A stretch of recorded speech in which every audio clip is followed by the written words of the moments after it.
মাত্র ১২৫ টাকায় ঢাকা থেকে সীতাকুণ্ড যাওয়া কি সম্ভব? হ্যাঁ বন্ধুরা, তো আজকে আমি আপনাদেরকে দেখাবো কিভাবে একদম কম খরচে ঢাকা থেকে সীতাকুণ্ডে যাওয়া যায়।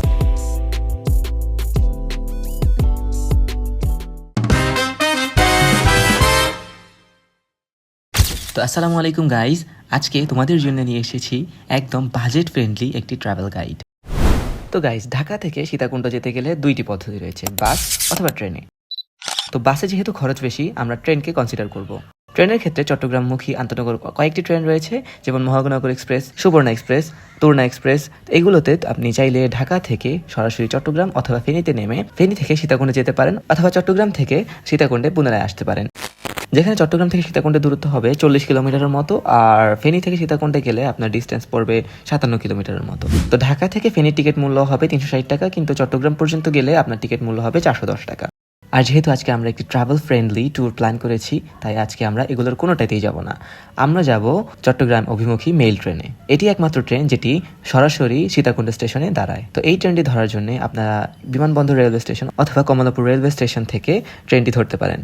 কিন্তু আপনারা যদি সিট পেতে চান, তাহলে অবশ্যই আপনাকে কমলাপুর রেলওয়ে স্টেশনে আসতে হবে এবং সেখান থেকে ট্রেনটি ধরতে হবে। তো সবার প্রথমে আপনাদেরকে কমলাপুর রেলওয়ে স্টেশনের টিকিট কাউন্টার থেকে 125 টাকায়, হ্যাঁ মাত্র 125 টাকায় একটি টিকিট কেটে নিতে হবে। তো ট্রেনটির স্টেশন ত্যাগের সময় হলো 11:45। কিন্তু যেহেতু একটি মেইল ট্রেন আর বাংলাদেশের রেলওয়ের অবস্থা আপনারা জানেন, তো ট্রেনের টাইমটা বেশিরভাগ সময় একটু ডিলে হয়। বাট আমি প্রেফার করব আপনারা যত তাড়াতাড়ি সম্ভব কমলাপুর রেলওয়ে স্টেশনে উপস্থিত থাকবেন, কারণ ট্রেনটিতে এত পরিমাণ জ্যাম হয়, আপনারা যদি সময় মতো আসতে না পারেন তাহলে সিট পাবেনই না। আর 7 থেকে 8 ঘন্টা দাঁড়িয়ে যাওয়া কতটা পেইনফুল সেটা একবার ট্রাভেল করলেই বুঝতে পারবেন। তো এই জন্যে আমরা 11টার আগেই কমলাপুরে চলে আসলাম। আর ট্রেনটাকে যেহেতু আমরা এখানে বোর্ডে দেখতে পাবো না, তাই আমরা কর্তৃপক্ষের সাথে কথা বলে কোন প্ল্যাটফর্মে ট্রেনটি দাঁড়াবে সেখানে গিয়ে অপেক্ষা করতে থাকলাম। এরপর যখন ট্রেনের অ্যানাউন্সমেন্টটি হলো, মানুষ পাগলের মতো ওইদিকে ছুটতে থাকলো। তো গাইস দেখতেছেন, ট্রেনের মাত্র অ্যানাউন্সমেন্ট দিল যে 1 নম্বর প্ল্যাটফর্মে ট্রেন আসবো। মানুষের অবস্থা দেখেন। কিরে ভাই, এত মানুষ এতক্ষণ পুরো প্ল্যাটফর্ম ফাঁকা? এখন হচ্ছে রাত 1:18 বাজে। আমরা হচ্ছে প্রায় আসছি কয়টা, 9:30। হ্যাঁ। 9:30 থেকে ওয়েট করতে করতে এখন হচ্ছে রাত 1:18। 1:18 কয় ঘন্টা হয়েছে চলে?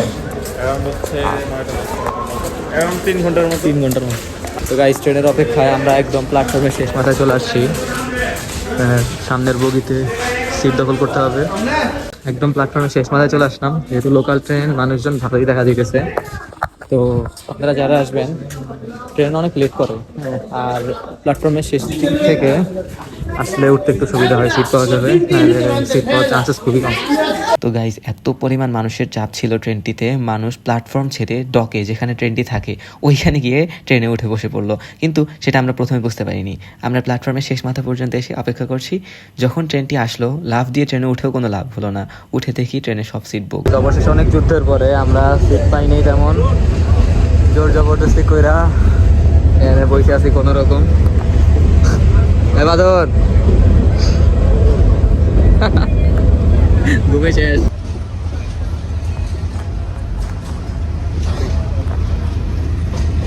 গাইস দেখতে পাচ্ছেন, আমরা ভৈরব বাজার জংশনের এখানে এসে ওয়েট করতেছি।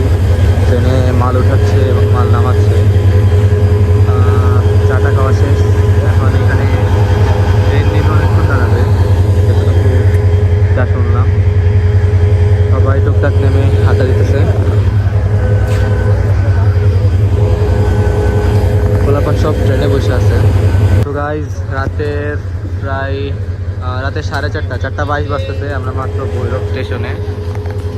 গাইজ, ভোর হয়ে গেছে অলরেডি, 6:18 বাজে। আমরা মাত্র আখাউড়াতে আছি, আখাউড়া জংশন। কখন যাবো এখনো কোনো গ্যারান্টি নাই।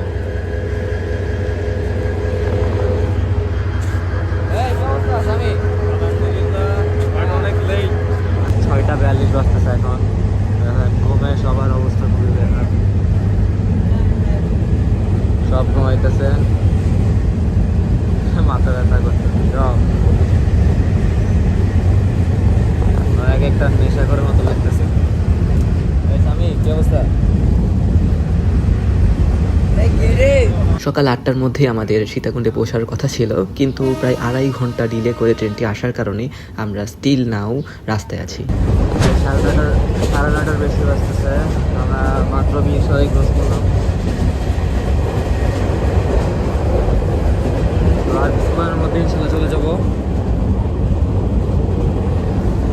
অবশেষে ট্রেনটি সীতাকুণ্ড স্টেশনে চলে আসলো। ভাই বিশ্বাস করেন, ট্রেন থেকে নেমে এত শান্তি লাগছিল, মনে হচ্ছিল যে একটি বদ্ধ জায়গা থেকে বের হলাম। কয় ঘন্টা লাগছে আনুমানিক? 2টা থেকে 9:30। বাইরে ভাই 2টা ট্রেন ছাড়ছিল, আর এখন 9:30 আমরা এসে সীতাকুণ্ডে নামলাম। কোনো স্টেশন নাই। তো এবার আমাদের গন্তব্য হলো সীতাকুণ্ডকে ঘুরে দেখা।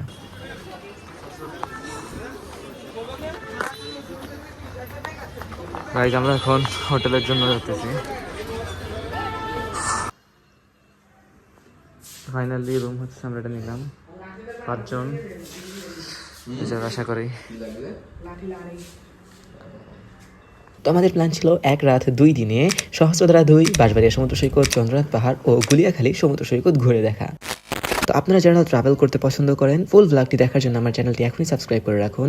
পরের ভিডিওতে আমি দেখাবো কিভাবে সবচেয়ে কম খরচে আপনারা সীতাকুণ্ড ঘুরে আসতে পারবেন, এবং A to Z সবই জানতে পারবেন আমার পরের ভিডিওতে। কোথায় কত খরচ হয়েছে, প্রত্যেকটা প্লেসে কিভাবে গিয়েছি, আর কিভাবে সম্পন্ন হয়েছে পুরো ট্রিপটি। তো গাইজ দেখা হচ্ছে পরের ব্লগে। ততদিন ভালো থাকুন, সুস্থ থাকুন। আল্লাহ হাফেজ। তো গাইজ ফাইনালি আমরা 5 বন্ধু চলে আসলাম শ্রী শ্রী যেন চন্দ্রনাথ মন্দির। যাই হোক, তোমার কথা একটু ভুল ছিল, 5 বন্ধু না, বলো 4 বড় ভাই, তুমি একটা ছোট ভাই। ও আচ্ছা, ছোট ভাই ছোট ভাই তো খাওয়াইলেন না আপনারা? ভরপুর খাওয়াইছে ভরপুর খাওয়াইছে আপনি। তাই নাকি? কি খাওয়াইছেন? পেটটা ফুল লাগবে পেট ফুলে গেছে গাইজ, দেখতে পাইতেছেন। দেখাইতে কইছে, অন্য কিছু না। ও আচ্ছা।